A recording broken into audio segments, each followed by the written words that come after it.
Bonsoir, bonsoir, bonsoir. Nous sommes là, toujours fidèles à notre poste. Et on vous souhaite toujours bonne journée, bonsoir. Et voici, nous sommes là pour continuer la mission que Dieu nous a donnée. Faire l'étude biblique.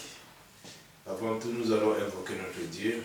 Avant toute chose, de mettre premièrement de royaume des cieux et tout le reste nous seront donnés par-dessus. Nous allons invoquer notre Dieu, lui qui dit là où deux ou trois s'unissent, il est au milieu d'eux.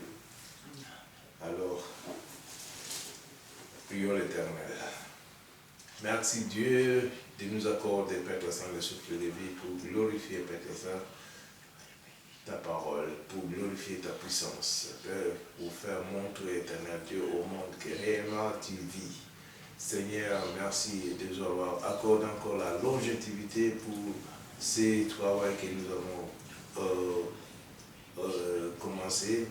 Nous voulons, Père Saint, que ta parole soit répandue partout dans le monde entier. C'est ça, Père Saint, ce que tu nous as recommandé dans ta parole. Nous te bénissons, nous te glorifions pour ta présence. Merci d'avoir béni aussi, Père Saint, le nombre de vies, Père Saint, Seigneur, ce qui augmente, Père Seigneur, aussi l'intensité, éternel Dieu, aussi la volonté de regarder nos vidéos. Bénisse toutes ces personnes, éternel Dieu. Nous te bénissons, nous te glorifions. En ce moment, Père Saint, nous voulons te laisser la première place que tu puisses nous parler. Seigneur, inspire-nous, donne la sagesse et l'intelligence. Assistez-nous du début jusqu'à la fin, Père Saint, de notre étude biblique. C'est pour cela, Père Saint, nous te laissons la première place dans notre vie. Merci de nous avoir gardés dans les creux de ta main, Père Seigneur. C'est pour cela que nous sommes là, Père Saint, parce que ta parole le confirme. Ce que toi tu tiens dans les creux de ta main, personne ne peut le ravir. Nous sommes là, Père Saint, parce que ta volonté et ta grâce nous suffit, Père Seigneur, pour faire cette étude biblique. Gloire au Père, gloire au Fils, gloire au Saint-Esprit. Amen. Éternel, notre Dieu, notre Père, nous te louons, nous te rendons grâce dans le beau et puissant nom de Jésus-Christ, notre Sauveur. Nous voulons te remercier encore ce soir de nous permettre de parler de toi, de ta parole, de ta vie sur cette terre. Et nous te remercions pour cet honneur, Seigneur. Et nous te demandons, Seigneur, que ta parole, elle ne retourne pas à toi, mais qu'elle puisse être transmise à des gens qui seront capables ensuite de l'enseigner aussi et de le partager, afin qu'elle se propage et que toute la gloire t'en revienne. Gloire au Père, gloire au Fils et gloire au Saint-Esprit. Amen. Amen. Oui, Père éternel, nous sommes dans la joie pour ce soir encore de venir vers toi pour être à l'écoute de ta sainte parole, pour cette étude biblique, afin d'entendre ton enseignement, tes instructions, tes ordonnances, car nous voulons, Seigneur, grandir à travers elles et faire ta volonté dans toutes les circonstances de la vie qui se présentent à nous. Bénis-nous, nous qui sommes présents. Bénis les serviteurs qui sont là. Je te demande que ton Saint-Esprit les voie, qu'il les protège de tout mal et de tout danger, et veuille intervenir, oh mon Dieu, pour tous ceux qui, aujourd'hui encore, te sont fidèles, à travers, Seigneur, ces vidéos bibliques qui sont diffusées dans le monde entier. Travaille leur cœur, oh mon Dieu, afin, Seigneur, qu'ils sachent que tout vient de toi, que ta parole est vraie, qu'elle est vivante, qu'elle est agissante, qu'elle est une lampe sur notre sentier. Et travaille leur cœur aussi, afin qu'ils comprennent ta parole, mais aussi qu'ils t'acceptent comme sauveur et maître. Gloire te soit rendue, oh mon Dieu, dans le beau nom de Jésus-Christ. Amen. Amen. Nous voici, nous voulons commencer. Alors, merci d'abord, je vous dis merci parce que on a constaté que le nombre de personnes sont déjà accablées, sont déjà branchées dans nos réseaux. Mais cela ne veut pas dire que je ne puisse pas vous communiquer encore l'adresse ou vous suivre les autres vidéos qui sont déjà en ligne. Si YouTube, c'est l'adresse de Christian Delso, D-E-L-S-A-U-X. Sur place, venez à Péniel. Nous sommes là, donc sur la rue Paul Johnson, numéro 55, à Montigny-sur-Sambre. Donc le code postal c'est 6061. Et aujourd'hui, nous allons voir encore un sujet qui va vous intéresser, Jésus-Christ, le bon berger. C'est pour cela que nous allons laisser la place à Pasteur Christian. Amen. Amen. Quand on parle de bon berger, il faut savoir ceci. C'est que l'un des premiers qui a parlé de l'Éternel comme d'un berger, tout le monde connaît ce psaume. C'est le psaume de David. Rappelons-nous que David vivait au temps de Samuel, au temps du premier roi. Et ce premier roi, Saül, avait été rejeté. Et Dieu a dit à Samuel, jusqu'à quand tu vas pleurer sur Saül? Je l'ai rejeté. Va maintenant vers Isaïe, à Bethléem, car j'ai choisi un de ses fils. Alors bien sûr, les fils vont se présenter les uns après les autres, mais voilà, pas de roi parmi eux. Alors Samuel va dire, ce sont là tous tes fils? Il dira non, il y a encore David. David était un berger.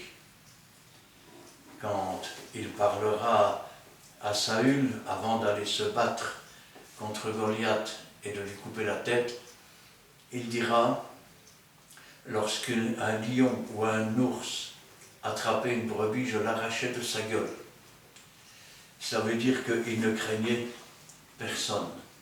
Il savait quels étaient les dangers du métier d'un berger. Et c'est pourquoi quand il dit dans son psaume 23 qu'il parle de l'Éternel en tant que berger, ce n'est pas un ignorant qui parle de choses qu'il ne connaît pas. Il faut savoir que les bergers à l'époque étaient les plus petits de la maison. Généralement, ils buvaient le lait des chèvres, se nourrissaient d'escargots et se nourrissaient des plantes qu'il y avait autour. Tous les frères du berger commandaient le petit berger. C'était lui qui n'avait rien à dire dans la maison, il avait tout juste à garder les brebis à se taire. Alors, nous allons commencer par ce psaume d'un petit berger qui a été trouvé derrière ses troupeaux par Dieu et avec qui Dieu a fait un roi, plus connu sous le nom du roi David, psaume 23. Nous lisons la parole de Dieu dans le livre des psaumes, chapitre 23. L'Éternel est mon berger, je ne manquerai de rien. Il me fait reposer dans de verts pâturages. Il me dirige près des eaux paisibles. Il restaure mon âme.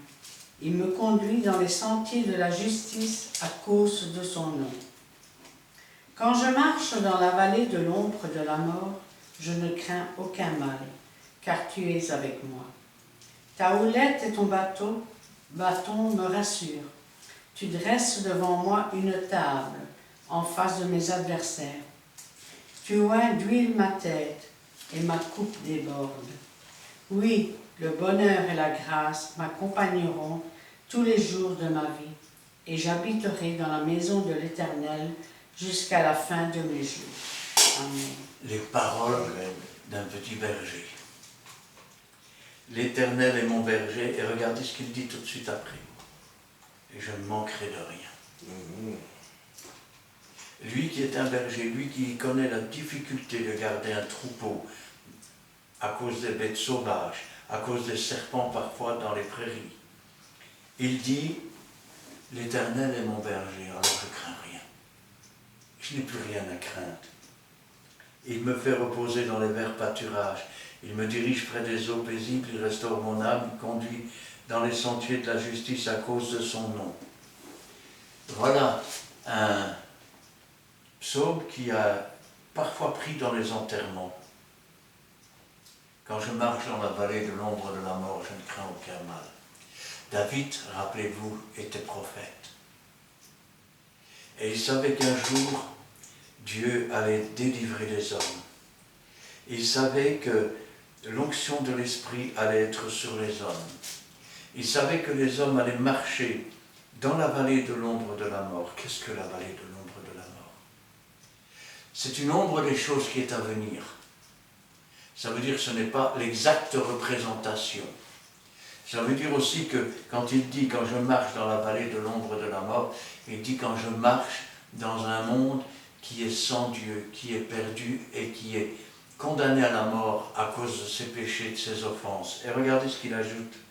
« Je ne crains aucun mal car tu es avec moi. Ta houlette et ton bâton. » La houlette, c'est un petit crochet qui permet de rattraper les brebis. Et puis, le bâton, il le tient à sa ceinture. C'est une espèce de massue avec des pointes de fer qui dépassent. Ça veut dire que quand le berger a son bâton là, si un animal arrive, il le frappe. Et quand les pièces de métal entrent dans l'animal, l'animal est déchiré. Autrement dit, l'Éternel va se battre pour lui. L'Éternel va le défendre contre tous ses ennemis. Tu dresses devant moi une table en face de mes adversaires. Tu oins ma tête d'huile, ma coupe déborde. Celui qui vient à moi, des fleuves d'eau vive couleront de son sein. Amen. Il déborde. Oui, le bonheur, la grâce m'accompagneront tous les jours de ma vie. Et la dernière phrase est encore plus importante que la dernière, que la première, puisque dans la première il dit « c'est l'Éternel qui est mon berger ». Et donc, je crains aucun mal. Et dans le dernier verset, il dit « et j'habiterai dans la maison de l'Éternel ». Lui qui n'a pas pu construire la maison de Dieu, parce que c'était un homme de sang. C'est son fils qui va construire, même si lui va rassembler tous les matériaux pendant sa vie pour qu'il puisse construire. Et il dit « j'habiterai dans la maison de l'Éternel jusqu'à la fin de mes jours ». Quel bel exemple pour quelqu'un qui prend l'Éternel pour son berger. Ce n'est pas le Saint-Esprit qui fait son habitation en moi. Le Saint-Esprit n'habite pas en moi, mais c'est moi qui habite dans la maison qui appartient à l'Éternel. Quand nous nous offrons à Dieu, nous ne nous appartenons plus. Et lui voulait s'offrir complètement à Dieu, avoir complètement confiance en Dieu, faire de l'Éternel celui qui est, qui était et qui vient, je vais dire son berger. Quand je pense à ça, je pense aussi à d'autres prophéties qu'il avait annoncées. Quand il a dit, Pierre le reprend d'ailleurs dans Acte 2, mon Seigneur a dit à mon Seigneur, mais assieds-toi à ma droite, jusqu'à ce que je fasse de toi mon marchepied. Quand je pense à ça, je pense à la venue de Jésus qui est le berger. Nous sommes dans Ésaïe, chapitre 40, versets 8 à 11. Nous lisons le livre d'Ésaïe, chapitre 40, le verset 8 à 11. L'herbe sèche, la fleur tombe, mais la parole de notre Dieu subsiste éternellement. Monte si une haute montagne, Sion, pour publier la bonne nouvelle. Élève avec force ta voix, Jérusalem, pour publier la bonne nouvelle. Élève ta voix, ne crains point, dis aux villes de Juda, voici notre Dieu. Voici le Seigneur, l'Éternel, vient avec puissance, et de son bras, il commande. Voici le salaire est avec lui, et les rétributions le précèdent. Comme un berger, il paîtra son troupeau. Il prendra les agneaux dans ses bras et les portera dans son sein. Il conduira les brebis qui allaitent. Ézéchiel nous dit, l'herbe sèche, la fleur tombe. Isaïe. Ah oui, Ésaïe, pardon. Mais la parole de notre Dieu subsiste éternellement. Rappelez-vous ce que disait Jean. La parole a été faite chair, elle a habité parmi nous, pleine de grâce, et nous avons contemplé sa gloire. Une gloire comme la gloire du Fils unique venu du Père. La parole de notre Dieu subsiste éternellement. Monte sur une haute montagne, Sion, pour publier la bonne nouvelle. Alors bien sûr, on lit comme ça, on ne se rend pas bien compte de l'impact de la prophétie. Mais si maintenant je le lisais autrement, monte sur une haute montagne Sion pour publier l'évangile. Car le mot évangile signifie bonne nouvelle. Élève avec force ta voix, Jérusalem, pour publier l'évangile, la bonne nouvelle. Élève ta voix, ne crains point, dis aux villes de Juda, voici votre Dieu. Il parle d'un Dieu vivant, d'un Dieu qui vient au milieu du peuple. Voici le Seigneur l'Éternel vient avec puissance, et de son bras il commande. Jésus-Christ est assis à la droite de Dieu. Comment dit-on de quelqu'un qui, je vais dire, qui est un peu comme le second du grand patron? On dit c'est son bras droit. Et oui, c'est pour ça que dans la Bible, il est aussi écrit souvent sa droite puissante. Voici le Seigneur vient avec puissance, et de son bras, il commande. Voici le salaire est avec lui, et les rétributions le précèdent. Comme un berger, il paîtra son troupeau. Il prendra les agneaux dans ses bras et les portera dans son sein. Il conduira les brebis qui allaitent. Vous savez, quand je lis ce passage, je pense à cet homme qui priait Dieu. C'est une histoire vraie. Cet homme priait Dieu, et voilà à peu près sa prière. Je ne saurais pas vous répéter mot pour mot, mais c'est dans ce sens-là. Seigneur, tu te souviens quand j'étais jeune? Parfois, je n'avais pas le temps de demander une chose, et déjà tu l'avais exaucé, Seigneur. Et je me souviens des prodiges et des miracles que tu as fait, Seigneur. Aujourd'hui, j'ai un problème. Car dans ce temps-là, Seigneur, je marchais avec toi à tes côtés, je marchais dans l'empreinte de tes pas, et quand je me retournais, je voyais tes pas et les miens. Aujourd'hui, Seigneur, je suis bouleversé. Aujourd'hui, je suis ébranlé. Et quand je me retourne, je ne vois plus qu'une seule empreinte de pas. Où est la deuxième? Et le Seigneur lui a répondu, si tu ne vois plus qu'une seule empreinte de pas, c'est parce que je te porte dans mes bras. Amen. Eh oui, il prendra les agneaux dans ses bras, les portera dans son sein, et il conduira les brebis qui allaitent, il conduira les tout jeunes chrétiens, afin qu'ils puissent commencer à comprendre. Alors, Ézéchiel, lui, il nous parle de la délivrance du monde par le berger de nos âmes. Nous sommes dans Ézéchiel, chapitre 34, versets 11 à 16. Nous lisons la parole de Dieu dans le livre d'Ézéchiel, chapitre 34, versets 11 à 16. Car ainsi parle le Seigneur, l'Éternel. Voici, j'aurai soin moi-même de mes brebis, et j'en ferai la revue. Comme un pasteur inspecte son troupeau quand il est au milieu de ses brebis éparses, ainsi je ferai la revue de mes brebis, et je les recueillerai de tous les lieux où elles ont été dispersées au jour des nuages et de l'obscurité.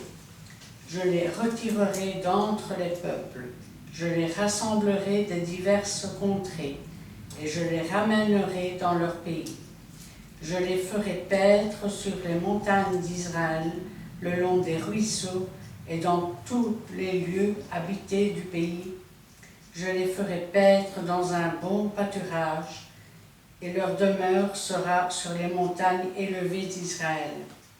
Là, elles reposeront dans un agréable asile, et elles auront de gras pâturages sur les montagnes d'Israël. C'est moi qui ferai paître mes brebis. C'est moi qui les ferai reposer, dit le Seigneur, l'Éternel. Je chercherai celle qui était perdue. Je ramènerai celle qui était égarée.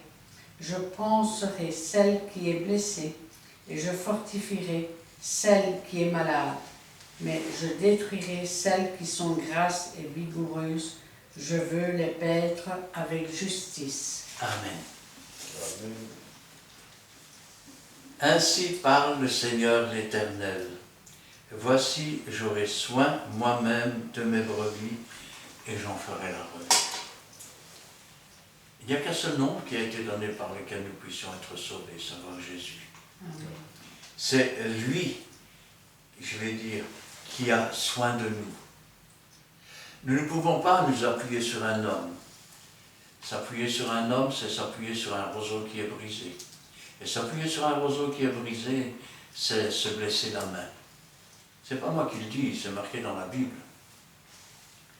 Comme un pasteur inspecte son troupeau quand il est au milieu de ses brebis, et ainsi je ferai la revue de mes brebis, je les recueillerai de tous les lieux où elles ont été dispersées au jour des nuages et de l'obscurité.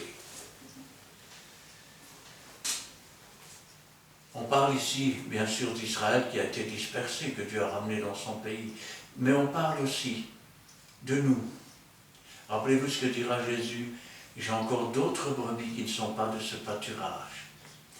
Il faut que je les ramène. Et lorsque je les ramènerai, les deux troupeaux ne formeront plus qu'un. Je les retirerai d'entre les peuples, je les rassemblerai de diverses contrées, et je les ramènerai dans leur pays. Notre pays, c'est la Sion céleste, Amen. la montagne de Dieu. Le beau cantique qui dit « Je veux aller sur la montagne, c'est là que l'on rencontre Dieu. Je les ferai paître sur les montagnes d'Israël, le long des ruisseaux et dans tous les lieux habités du pays. Je les ferai paître dans un bon pâturage, et leur demeure sera sur les montagnes élevées d'Israël. Là, elles reposeront dans un agréable asile. Elles auront de gras pâturages sur les montagnes. Et moi, je ferai paître mes brebis. C'est moi qui les ferai reposer. Voilà encore une phrase prophétique qui a une telle profondeur. Regardez, quand Dieu a ramené son peuple d'Égypte, il lui a donné 6 jours de travail et le 7e le jour de repos. Ainsi donc, après leur avoir donné le 7e jour de repos, Dieu dit, je jurai dans ma colère, ils n'entreront pas dans mon repos. Et il dit, je les ferai reposer, je leur donnerai le repos.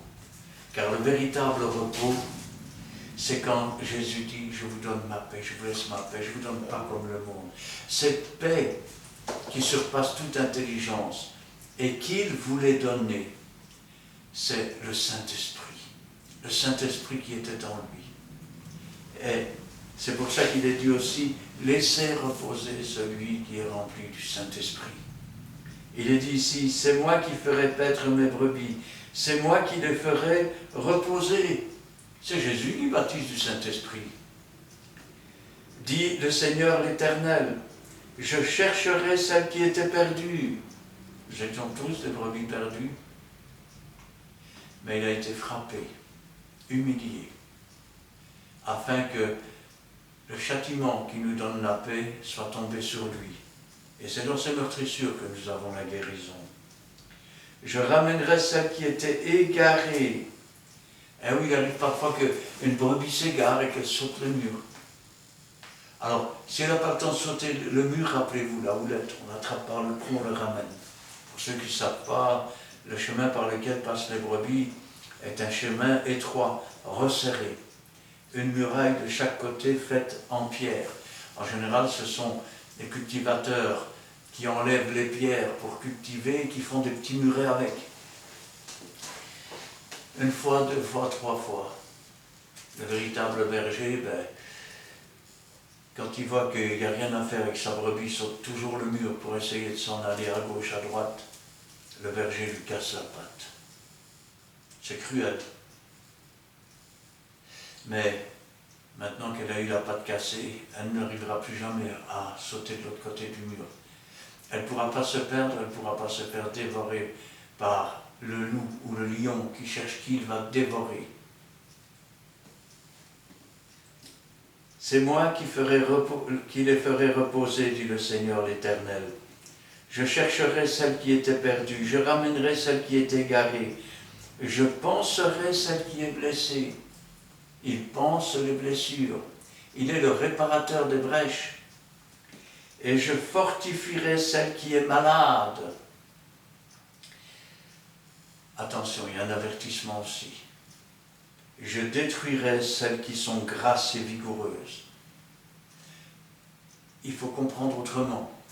Je détruirai celles qui ne servent pas Dieu, mais qui se servent de Dieu. Et qui s'engraissent. Je vais le dire autrement. Ils prient debout dans les synagogues pour être admirés des hommes. Ils font leurs œuvres en public pour obtenir une réputation. Mais Dieu dit, je détruirai celles qui sont grasses. Parce que tu dis, je suis riche et j'ai besoin de rien. Tu te sers de Dieu plutôt que de servir Dieu. Tu ne sais pas que tu es nu, misérable, aveugle. Et vigoureuse. Je veux les paître avec justice. Il ne fera pas mourir l'injuste avec le juste. Le juste vivra par la foi. Amen. Et l'injuste périra par la colère de Dieu. Alors, Jésus regarde la foule comme n'ayant pas de berger. Et nous sommes dans Matthieu chapitre 9, versets 35 à 38. Nous lisons la parole de Dieu dans le livre de Matthieu chapitre 9, les versets 35 à 38.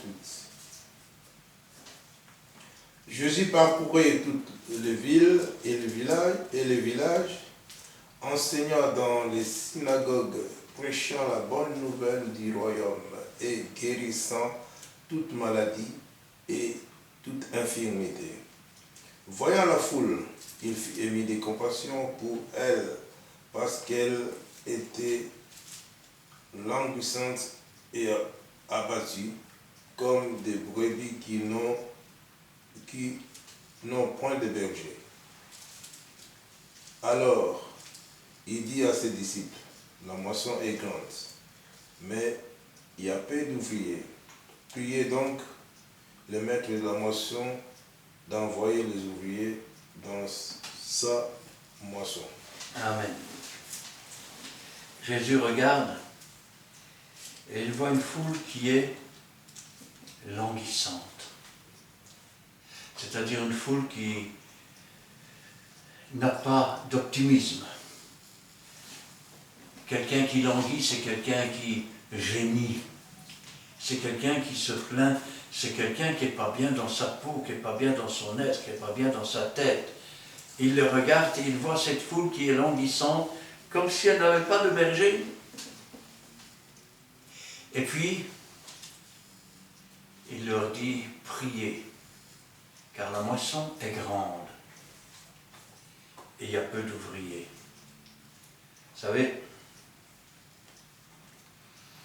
je l'ai déjà dit dans une prédication, mais c'est un peu comme cet homme qui envoie 2 représentants de commerce. C'est un patron qui vend des chaussures et les envoie dans un pays étranger. Les 2 représentants ne se connaissent pas, ils ont été engagés séparément. Le premier envoie un télégramme à son patron, il dit « Patron, on est ruiné. Ici, il n'y a personne qui met des chaussures. L'autre envoie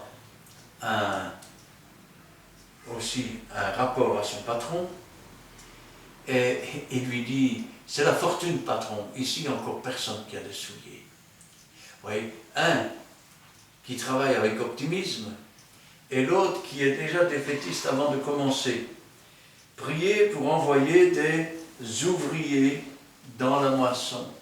Prions pour que Dieu suscite des vocations, pour que Jésus-Christ nomme. Rappelez-vous ce qui s'est passé avec Pierre. Pierre, m'aimes-tu? Seigneur, tu sais que je t'aime. Paie mes brebis, fais-les paître. Pierre, m'aimes-tu? Seigneur, tu sais toutes choses, tu sais que je t'aime. Sois le pasteur de mes brebis.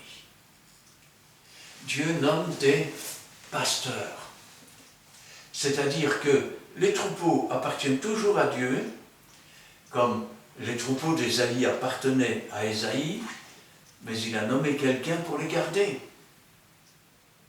Ce troupeau ne nous appartient pas, nous n'appartenons pas au troupeau, nous appartenons à Dieu. Et nous avons un travail à faire. Parce que le pasteur, des pasteurs, je vais dire, ou, comme il est dit ici, le berger, des petits bergers, c'est le Seigneur Jésus. Alors, il dit à ses disciples, la moisson est grande, il y a peu d'ouvriers. Priez donc le maître dans la moisson d'envoyer des ouvriers dans sa moisson. Il parle des brebis qu'il faut ramener. Il parle de ce que, malheureusement encore aujourd'hui, la moisson elle est grande en réalité. Mais, vous savez, quand on trouve des ouvriers, j'ai travaillé pendant des années sur les chantiers, et je peux vous dire une chose, c'est qu'il y a certains travails, notamment comme les canalisations souterraines, où c'est du marteau-pic pendant 8 heures par jour, où c'est de la pioche, c'est de la pelle, c'est des tonnes et des tonnes qu'il faut remuer tous les jours. Vous engagez 7 ouvriers aujourd'hui, le lendemain, il n'y en a plus que 2. Une semaine après, il n'y en a plus qu'un. 2 semaines après, il n'y en a plus. Et parfois, 1 ou 2 fois par an, il y en a un qui commence à travailler. Il y a beaucoup d'appelés, il y a peu d'élus. Nous travaillons pour Dieu, nous travaillons avec Dieu, nous travaillons bénis par Dieu. Nous ne travaillons pas pour nous, et nous ne travaillons pas pour nous servir. Quand on entre dans le ministère, quand le berger vous appelle à être des pasteurs, ce n'est pas pour une semaine, ce n'est pas pour un mois. Vous savez, aujourd'hui, je sais qu'il y a des gens qui se présentent comme étant des pasteurs. Ils restent 2 ans dans une église, ils ont toutes leurs prédications sur des notes. 2 ans plus tard, ils s'en vont, 2 ou 3 ans plus tard, ils s'en vont dans une autre église. Et ils répètent les mêmes choses parce que c'est marqué, à cette date-là, c'est ça. Quand ils ont fait le tour des églises, ils reviennent 10 ans plus tard dans l'église qu'ils ont quittée pour aller dans l'autre à côté, et ils reviennent avec les mêmes textes. Ils reviennent avec les mêmes choses. C'est une autre génération. Je peux vous dire qu'un véritable pasteur, il peut prêcher pendant 10 ans, 15 ans, 20 ans, 30 ans, 40 ans, 50 ans, devant les mêmes brebis, sans répéter toujours les mêmes choses. Pourquoi? Parce que Jésus est le véritable pasteur.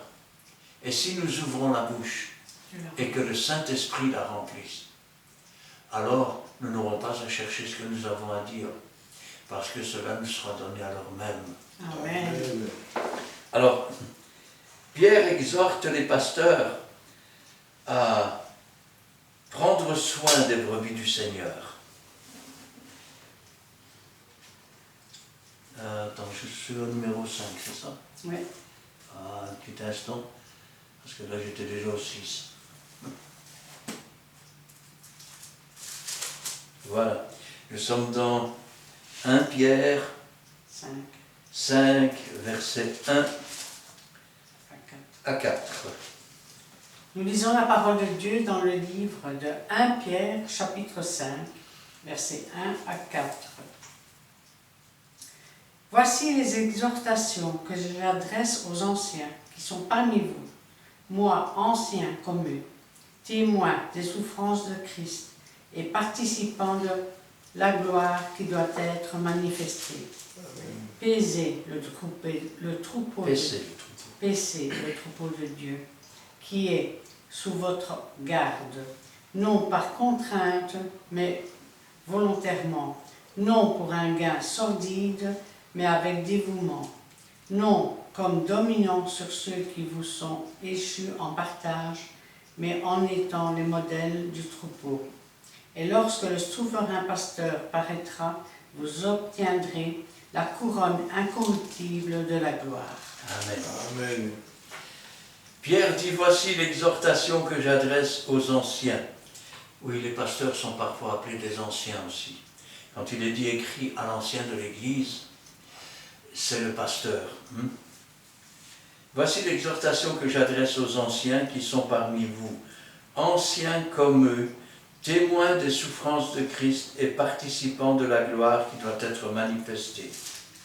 Pierre continue et dit, paissez le troupeau.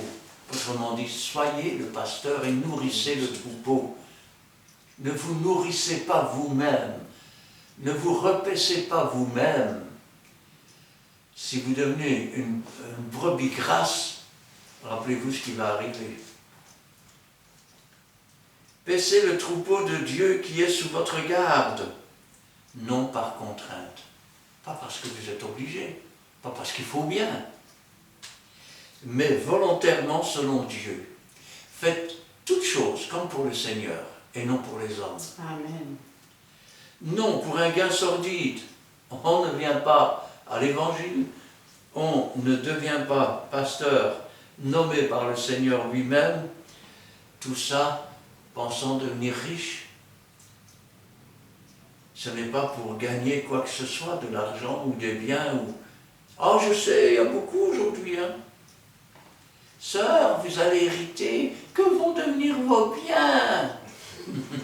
Mais ça ne te regarde pas, mon ami, ce n'est pas ton problème. Comment? Ton père est mort? Ah, tu as pensé à la dîme pour l'église? On n'est pas là pour prendre l'argent des gens, on est là pour donner. Car il n'y a plus de joie à donner qu'à recevoir. Amen. Pour un gain sorti, mais avec dévouement, non comme dominant sur eux. C'est moi le pasteur, si c'est moi le chef, t'as compris?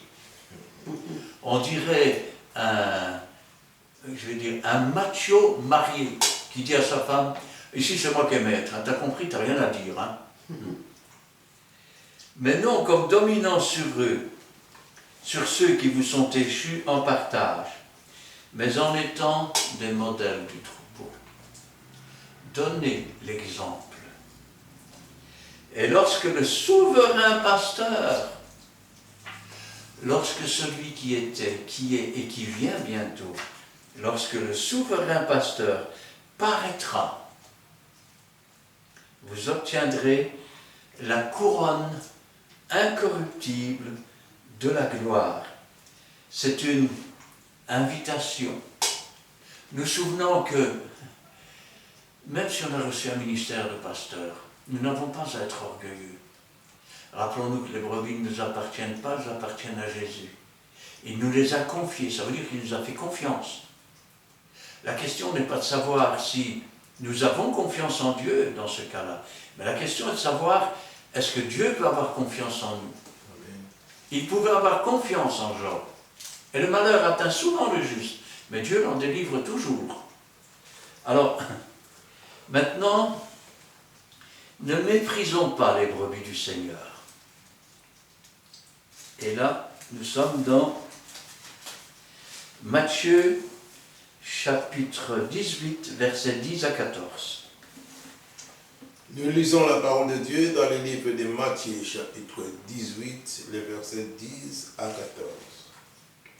Gardez-vous de mépriser un seul de ces petits, car je vous dis que leurs anges dans les cieux voient continuellement la face de mon Père qui est dans le ciel. Car le Fils de l'homme est venu sauver ce qui était perdu.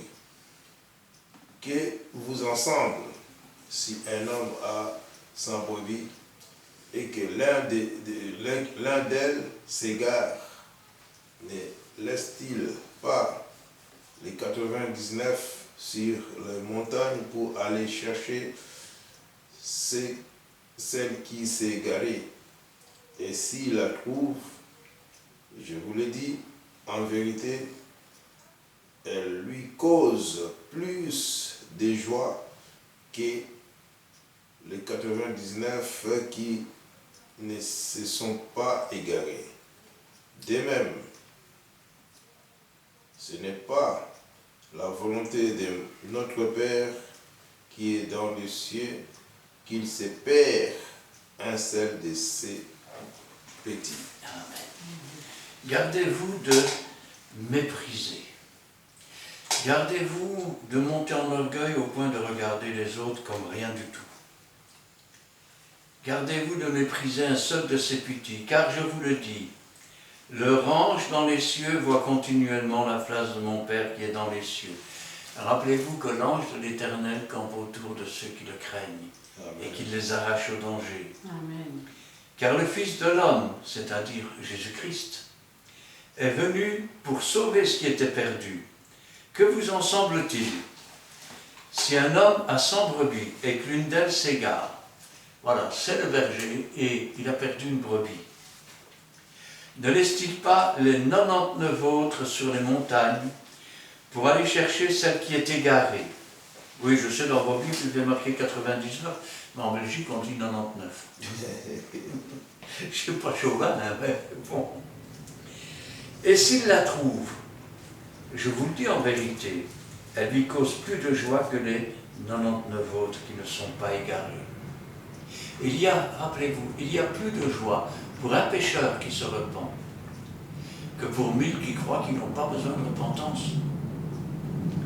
De même, ce n'est pas la volonté de votre Père qui est dans les cieux qu'il se perde un seul de ces petits. Jésus n'est pas venu mourir sur la croix pour que des hommes et des âmes soient perdus, mais pour sauver le monde. Il n'est pas venu juger le monde, il est venu sauver le monde. Il n'y a qu'un seul jugement aujourd'hui. C'est quand la lumière étant venue dans le monde, on préfère les ténèbres parce que nos œuvres sont mauvaises. Notre pire ennemi, c'est nous. Alors, Jésus est le bon berger. Et nous sommes dans Jean chapitre 10, et nous lirons là du verset 1 au verset 16. Nous lisons la parole de Dieu dans le livre de Jean, chapitre 10, versets 1 à 16. En vérité, je vous le dis, celui qui n'entre pas par la porte dans la bergerie, mais qui y monte par ailleurs, est un voleur et un brigand. Mais celui qui entre par la porte est le berger des brebis. Le portier lui ouvre, et les brebis entendent sa voix. Il appelle par leur nom les brebis qui lui appartiennent, et il les conduit dehors. Lorsqu'il a fait sortir toutes ses propres brebis, il marche devant elles, et les brebis le suivent, parce qu'elles connaissent sa voix. Elles ne suivront point un étranger, mais elles fuiront loin de lui, parce qu'elles ne connaissent pas la voix des étrangers. Jésus leur dit cette parabole, mais ils ne comprirent pas de quoi il leur parlait. Jésus leur dit encore, en vérité, je vous le dis, je suis la porte des brebis. Tous ceux qui sont venus avant moi sont des voleurs et des brigands. Mais les brebis ne les ont point écoutés. Je suis la porte. Si quelqu'un entre par moi, il sera sauvé. Il entrera et il sortira, et il trouvera des pâturages. Le voleur ne vient que pour dérober, égorger et détruire. Moi, je suis venu afin que les brebis aient la vie et qu'elle l'ait même avec abondance. Je suis le bon berger. Le bon berger donne sa vie pour ses brebis. Mais le mercenaire qui n'est pas le berger et à qui n'appartiennent pas les brebis voit venir le loup, abandonne les brebis et prend la fuite. Et le loup les ravit et les disperse. Le mercenaire s'enfuit parce qu'il est mercenaire et qu'il ne se met point en peine des brebis. Je suis le bon berger, je connais mes brebis, je suis le bon berger, je connais mes brebis et elles me connaissent, comme le Père me connaît et comme je connais le Père, et je donne ma vie pour mes brebis. J'ai encore d'autres brebis qui ne sont pas de cette bergerie. Celles-là, il faut que je les amène. Elles entendront ma voix et il y aura un seul troupeau, un seul berger. Amen. Jésus dit, en vérité, c'est un pléonasme. Parce qu'en hébreu, quand on répète deux fois la même chose, en réalité, si je devais traduire par un langage courant, je dirais, il dit en vérité et j'atteste que c'est la vérité. Je vous le dis, celui qui n'entre pas par la porte dans la bergerie, mais qui y monte par ailleurs, est un voleur et un brigand. Jésus étant la porte des brebis, nul ne vient au Père que par moi. Et nul ne peut venir à moi si le Père ne l'a attiré. Et il a dit, je ne mettrai pas dehors celui qui vient à moi.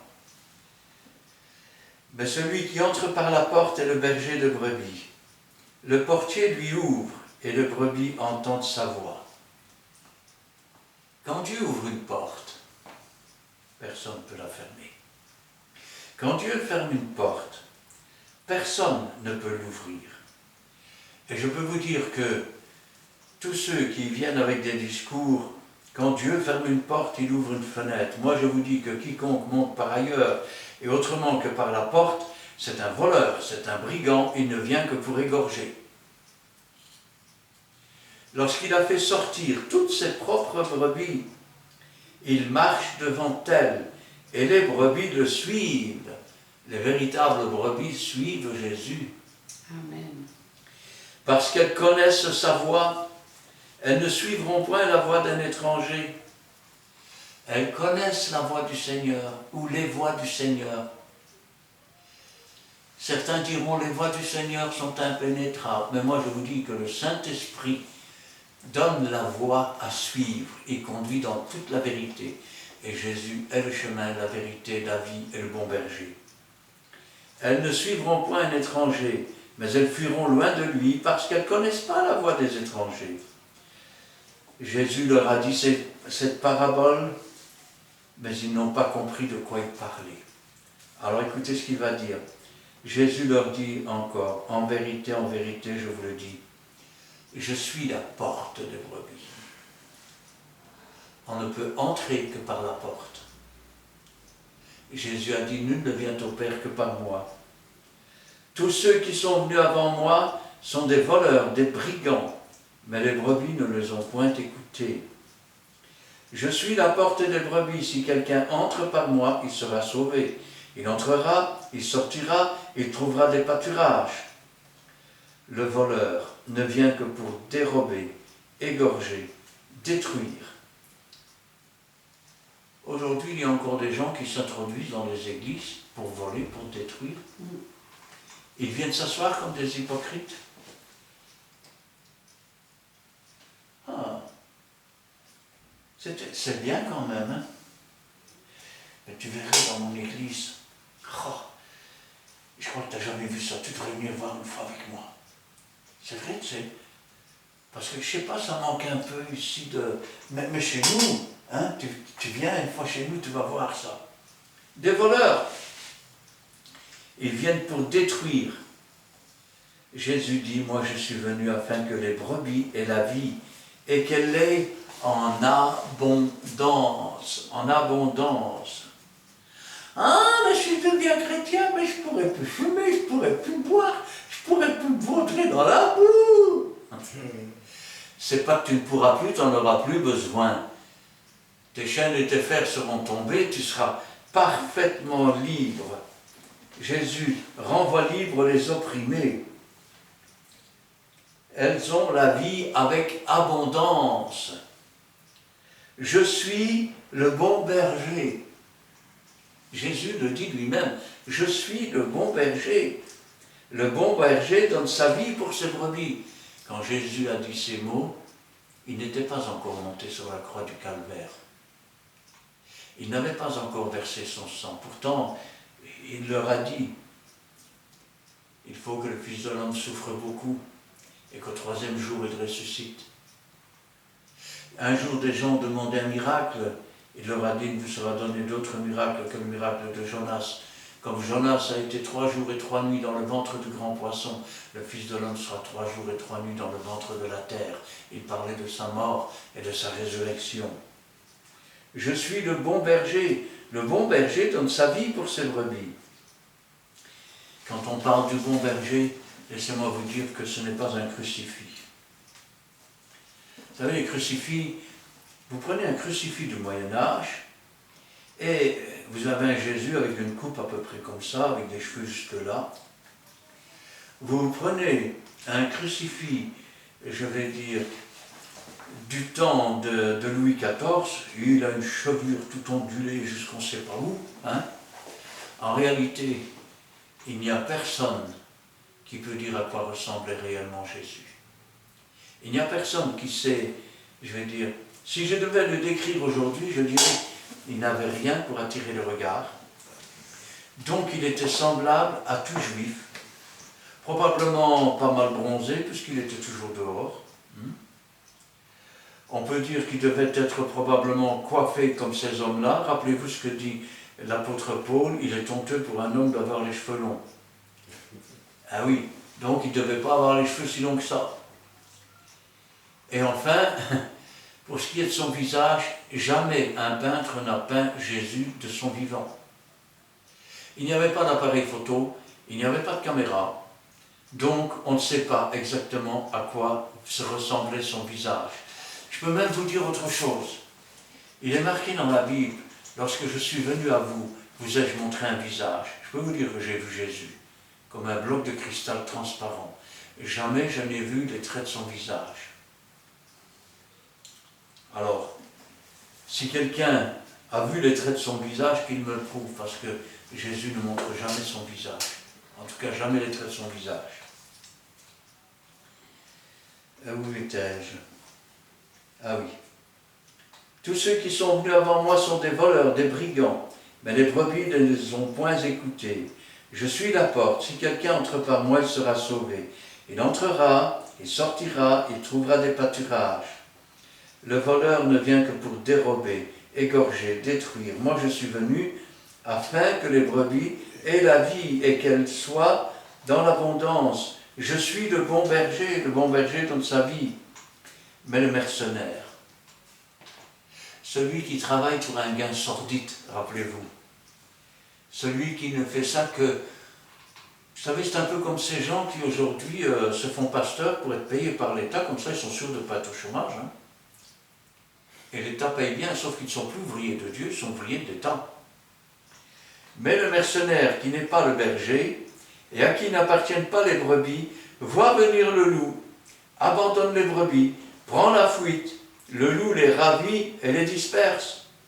Le mercenaire s'enfuit, parce qu'il est mercenaire, il travaille pour un gain sordide, pas pour Dieu, et qu'il ne se met point en peine des brebis. Je suis le bon berger, je connais mes brebis. Il connaît chacun de nous par notre propre nom. Je connais mes brebis, et quand il dit je connais mes brebis, il nous connaît mieux que nous nous connaissons nous-mêmes. Et elles me connaissent. Rappelez-vous ce qu'avait dit ce démon à ces 7 fils de Sheba qui étaient sacrificateurs, qui faisaient des exorcismes. C'est la seule fois où on trouve le mot exorcisme, parce que ça n'existe pas dans le peuple de Dieu. Et le démon leur dit, je connais Jésus, je connais Paul, mais vous, je ne vous connais pas. Comme le Père me connaît, et comme je connais le Père, je donne ma vie pour mes brebis. là il parlait du peuple d'Israël. Et maintenant il va parler de nous. Pourquoi? Parce que Dieu n'a pas abandonné son peuple.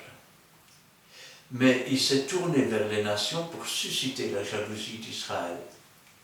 Ainsi, il a accompli ce qu'il avait promis à Abraham. Toutes les nations seront bénies en toi. J'ai encore d'autres brebis qui ne sont pas de cette bergerie. C'est nous. Celles-là, il faut que je les amène. Elles entendront ma voix. Il y aura un seul troupeau et un seul berger. Un seul troupeau, un seul berger. Il n'y aura plus, je vais dire, comment est-ce que je vais expliquer cela? Dans le ciel, Israël et nous, ce sera le même.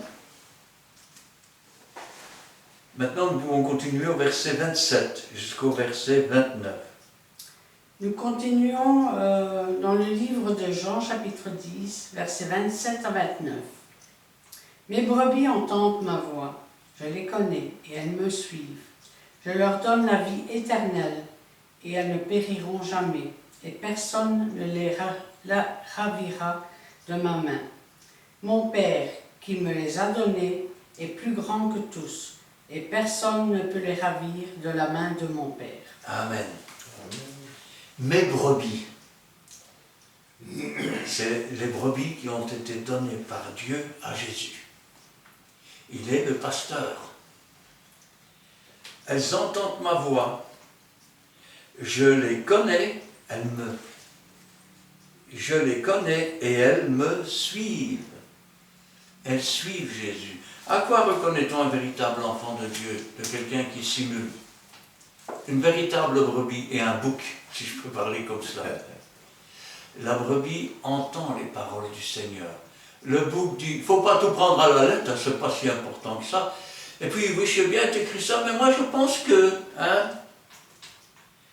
je leur donne la vie éternelle. Car Dieu a tant aimé le monde qu'il a donné son Fils unique, afin que quiconque croit en lui ne périsse pas, mais qu'il ait la vie éternelle. Amen. Je leur donne la vie éternelle, et elles ne périront jamais. Jésus a dit, quand bien même ils seraient morts, ils vivraient quand même. Et personne ne les ravira de ma main. Personne ne peut nous arracher à la main de Dieu. Ou plutôt si, une seule personne, nous-mêmes, car nous sommes notre pire ennemi.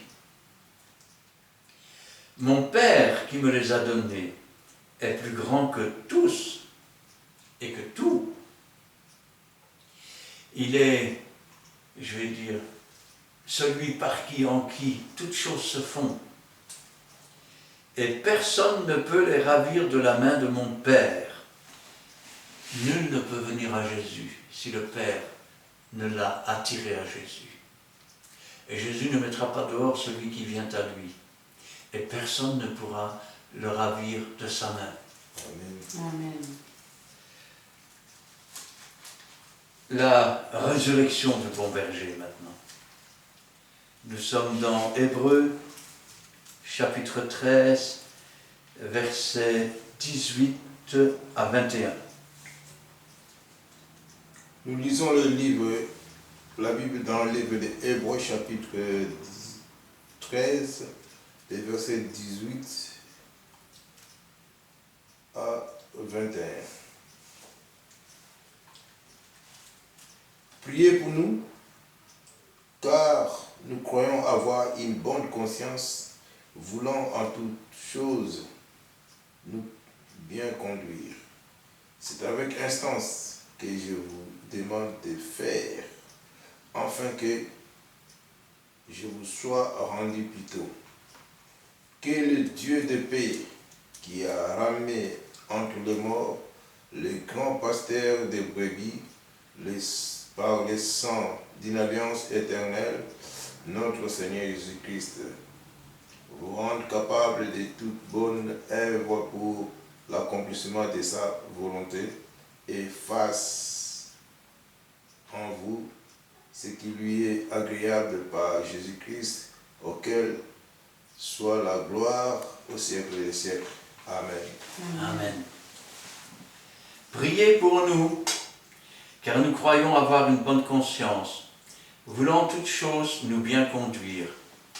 C'est avec instance, c'est avec insistance que je vous demande de le faire, afin que je vous sois rendu plus tôt. Et regardez ici, que le Dieu de paix, qui a ramené d'entre les morts le grand pasteur des brebis, c'est-à-dire Jésus-Christ, ressuscité d'entre les morts, par le sang d'une alliance éternelle, notre Seigneur Jésus. C'est lui qui donne le vouloir et le pouvoir d'accomplir. Vous rendre capable de toutes bonnes œuvres pour l'accomplissement de sa volonté, et fasse en vous ce qui lui est agréable par Jésus-Christ, auquel soit la gloire au siècle des siècles. Je ne donnerai pas ma gloire à un homme, a dit Dieu. Car même si vous êtes rendu capable de faire une œuvre et d'accomplir la volonté de Dieu, rappelez-vous que le vouloir et le pouvoir, c'est Dieu qui le donne. Ce n'est pas nous qui l'acquérons d'aucune façon. C'est un don gratuit de la part de Dieu. Amen. À lui donc soit la gloire au siècle des siècles. Et il ajoute Amen, c'est-à-dire qu'il en soit ainsi. Amen. Alors, maintenant parlons du retour du berger. Et parlons aussi de la finalité de son retour. Nous sommes dans 1 Pierre, chapitre 3. 2. Pardon? Chapitre 2. Chapitre 2. Attends. 24, 25. Ah oui, c'est moi qui me suis trompé. 1 Pierre, chapitre 2, versets 24-25. Nous lisons la parole de Dieu dans le livre de 1 Pierre, chapitre 2, versets 24 à 25. Lui qui a porté lui-même nos péchés en son corps sur le bois, afin que, morts au péché, nous vivions pour la justice. Lui, par une meurtrissure duquel vous avez été guéris, car vous étiez comme des brebis errantes. Mais maintenant, vous êtes retournés vers le pasteur et le gardien de vos âmes. Lui qui a porté lui-même nos péchés en son corps. Je vais vous dire une chose. La punition que méritent nos péchés, il l'a subie. Physiquement. Mais il l'a subie aussi en portant la peine de nos péchés et en portant notre mort. Lorsque Jésus a poussé son dernier cri, « Père, je remets mon esprit entre tes mains », et qu'il a expiré, la mort a ouvert tout grand sa gueule. Pourquoi? Parce qu'elle n'a jamais vu autant de péchés descendre dans le séjour. Elle pensait même en avoir une indigestion, tellement elle se régalait. Sauf qu'une fois arrivé dans le séjour des morts, il a déposé nos péchés dans cette mer de l'oubli. Vous savez, une fois qu'on est mort, le lieu qui nous a vu naître nous oublie. Et les générations passent. Il a déposé dans le séjour des morts, dans la mer de l'oubli, nos péchés. Mais une fois débarrassé de nos péchés qu'il a déposés, lui qui n'avait jamais péché, la mort ne pouvait plus le retenir. Elle ne pouvait que le vomir. Et c'est la résurrection de Jésus. Lui qui a porté lui-même nos péchés en son corps sur le bois, afin que, morts au péché, nous vivions pour la justice. Lui, par les meurtrissures desquelles vous avez été guéris, car vous étiez comme des brebis errantes. Chacun suivait sa propre voie. Chacun pour soi et Dieu pour tous. Voilà quelle était la doctrine. Mais maintenant, vous êtes retournés vers le pasteur et le gardien de nos âmes. Parlons maintenant du retour du bon berger. Nous sommes dans Matthieu, nous sommes dans le chapitre 25, et nous lirons là du verset 31 à 46. Voici la parole de Dieu dans le livre de Matthieu 25, le verset 31 à 46. Lorsque le Fils de l'homme viendra dans sa gloire avec tous les anges. Il s'assiera sur le trône de sa gloire. Toutes les nations seront assemblées devant lui. Il séparera les uns avec les autres comme les bergers séparent les brebis avec les boucs. Et il mettra les brebis à sa droite et les boucs à sa gauche. Alors le roi dira à ceux qui sont à sa droite, venez, vous qui êtes brebis de mon Père, prenez possession du royaume qui vous a été préparé dès la fondation du monde. Car j'ai eu faim et vous m'avez donné à manger. J'ai eu soif et vous m'avez donné à boire. J'étais étranger et vous m'avez recueilli. J'étais nu et vous m'avez vêtu. J'étais malade et vous m'avez visité. J'étais en prison et vous êtes venus vers moi. Le juste lui répond, Seigneur, quand avons-nous vu avoir faim et t'avons-nous donné à manger, ou avoir soif et t'avons-nous donné à boire? Quand t'avons-nous vu étranger et t'avons-nous recueilli, ou nu et t'avons-nous vêtu? Quand avons-nous vu malade ou en prison et sommes-nous allés vers toi? Et le roi leur répondra, je vous le dis en vérité, toutes les fois que vous avez fait ces choses à l'un de ces plus petits de mes frères, c'est à moi que vous les avez fait. Ensuite, il dira à ceux qui seront à sa gauche, retirez-vous de moi, maudits, allez dans le feu éternel qui a été préparé pour les diables et pour ses anges. Car j'ai eu faim, vous ne m'avez pas donné à manger.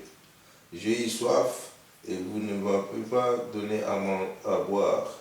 J'étais étranger, et vous ne m'avez pas recueilli. J'étais nu, et vous ne m'avez pas vêtu. J'étais malade, et en prison, et vous ne m'avez pas visité. Il leur répondra aussi, Seigneur, quand avons-nous vu ayant faim, ou ayant soif, ou ayant étranger, ou nu, ou malade, ou en prison, et n'avons-nous pas assisté? Et il leur répondra, je vous le dis en vérité, toutes les fois que vous n'avez pas fait ces choses à l'un de ces plus petits, c'est à moi que vous ne les avez pas fait. Et ceux-ci iront au châtiment éternel, mais les justes à la vie éternelle. Amen.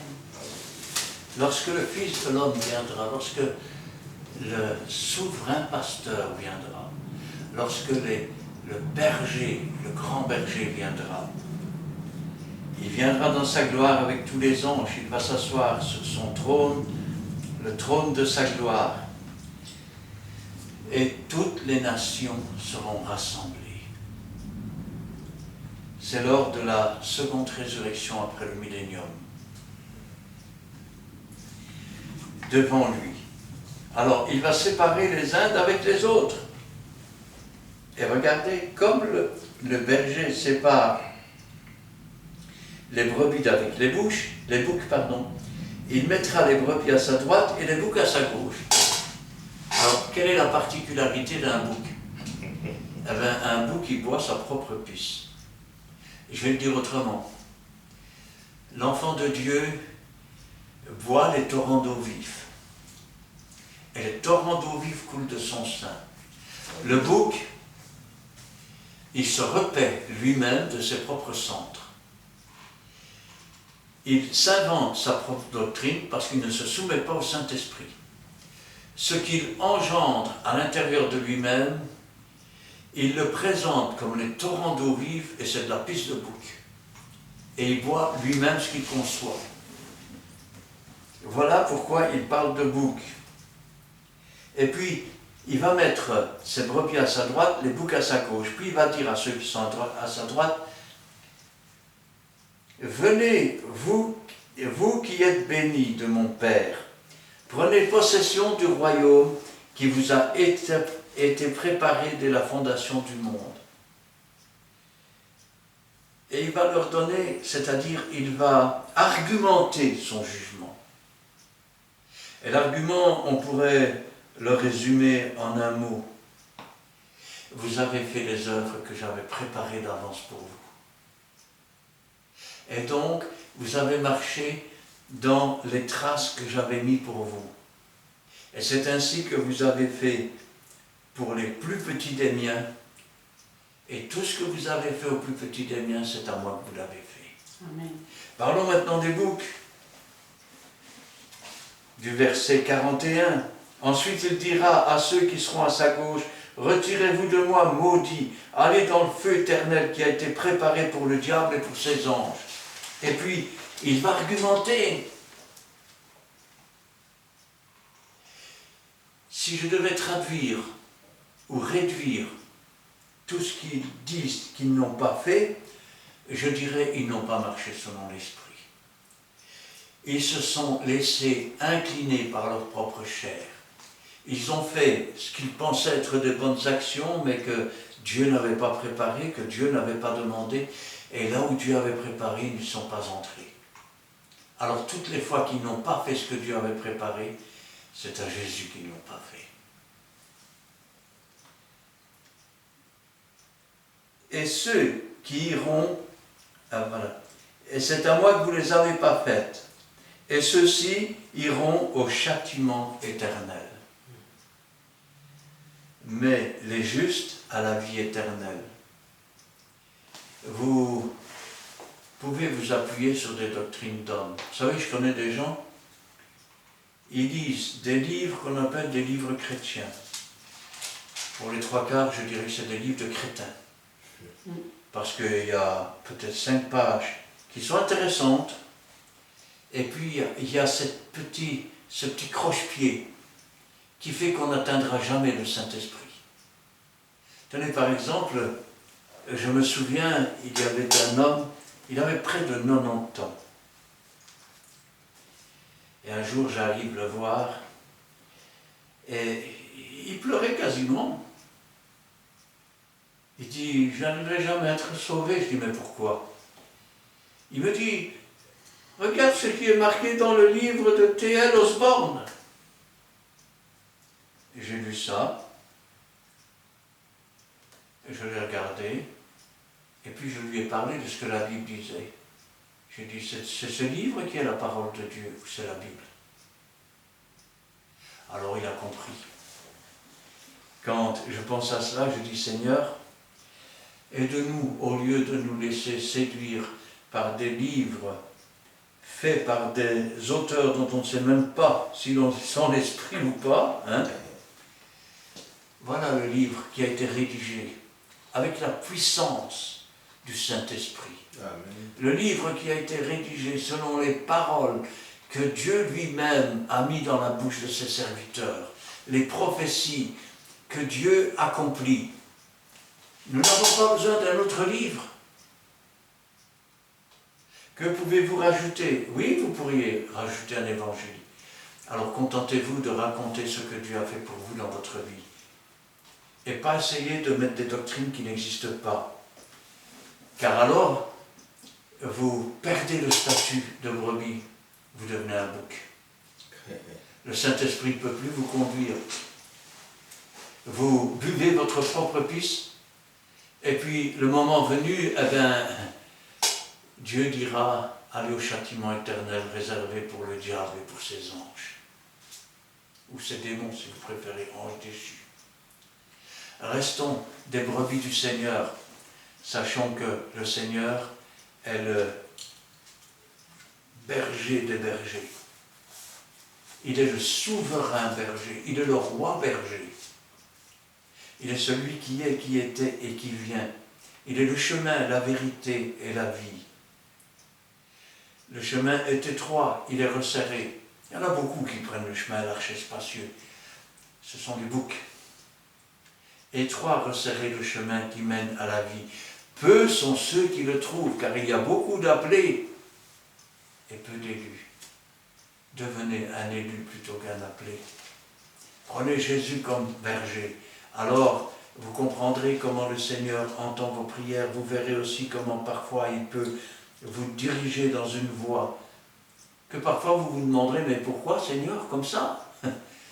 Et puis vous verrez que toutes choses concourent au bien de ceux qui aiment Dieu.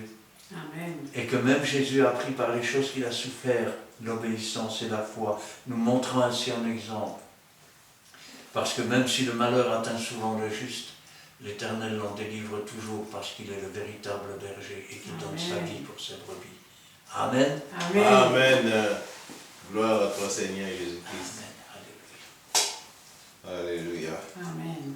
Les grands pasteurs des brebis. C'est un mot que j'ai appris aujourd'hui, donc Jésus-Christ qui est notre grand pasteur des brebis. Alors, je vous exhorte, je vous recommande d'aller encore visualiser les vidéos qui sont sur YouTube. Vous allez voir, c'est vraiment intéressant. Et vous ne ratez rien. Donc, tout est là.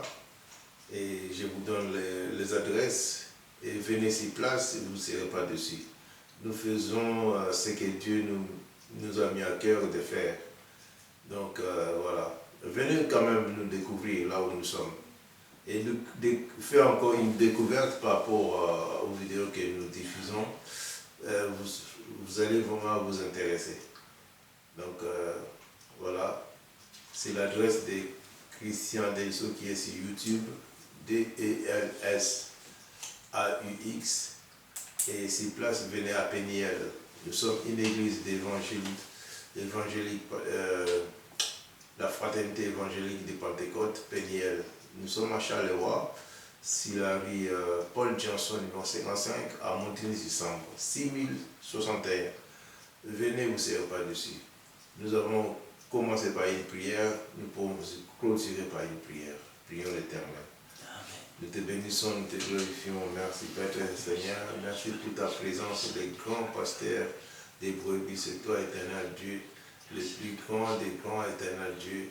Tu nous tiens encore dans le creux de ta main, Père Saint, pour que les prochains jours nous pourrons témoigner ta volonté, Père Saint. Oh Dieu Tout-Puissant, il y a beaucoup d'appelés, mes Père d'Élie. Père, nous voulons que tu puisses augmenter encore la dimension de notre foi, afin que nous trouvions cette approbation que nous cherchons. Dans le creux de ta main, Père Saint, personne ne peut nous ravir. Le grand berger, c'est toi, éternel Dieu, qui nous tient encore, Père Saint, Seigneur, dans le creux de ta main. Nous te bénissons, Père Saint, d'avoir à nous protéger, parce que le grand berger protège aussi ses brebis pour notre chemin de retour, Père Seigneur. Protège-nous comme une poule, protège ses poussins. Sous tes ailes, nous avons toute la bénédiction de la protection.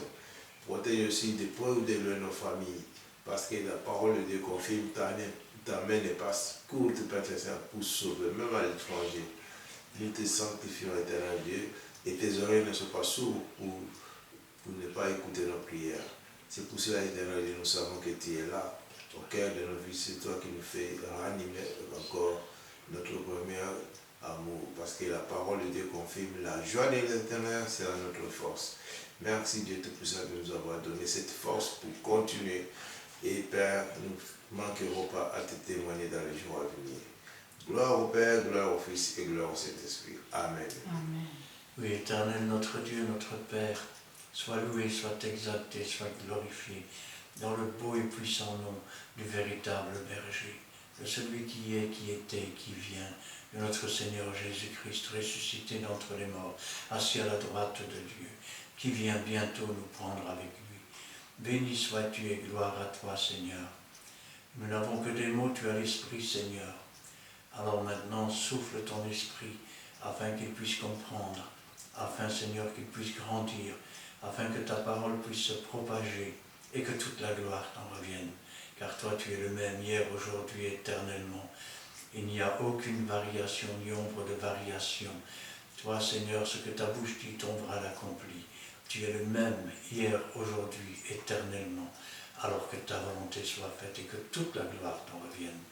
Gloire au Père, gloire au Fils et gloire au Saint-Esprit. Amen. Amen. Merci Seigneur pour cet instant béni passant ta présence. Merci pour ton immense amour envers chacun de nous, pour ta bonté infinie, ta miséricorde et ta compassion. Merci pour ton enseignement d'aujourd'hui, pour ta vérité sur la parole de Dieu qui est vraie, car ta parole est vivante, elle est agissante.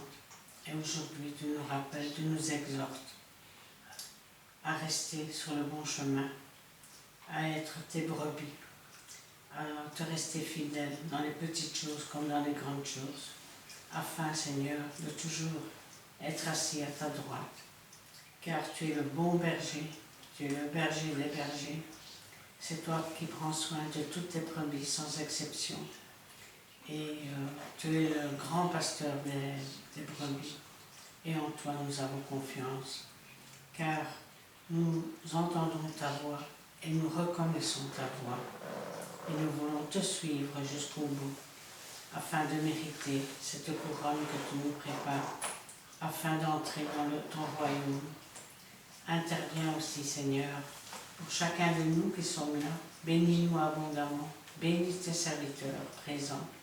Fortifie-les dans le ministère que tu leur as confié, que ton Saint-Esprit les oigne, les protège les méchants, les orgueilleux.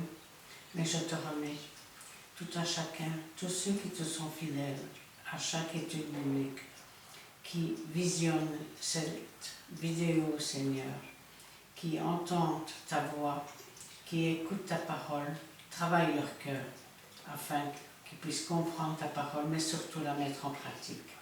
Travaille leur cœur afin qu'ils t'acceptent comme sauveur et maître.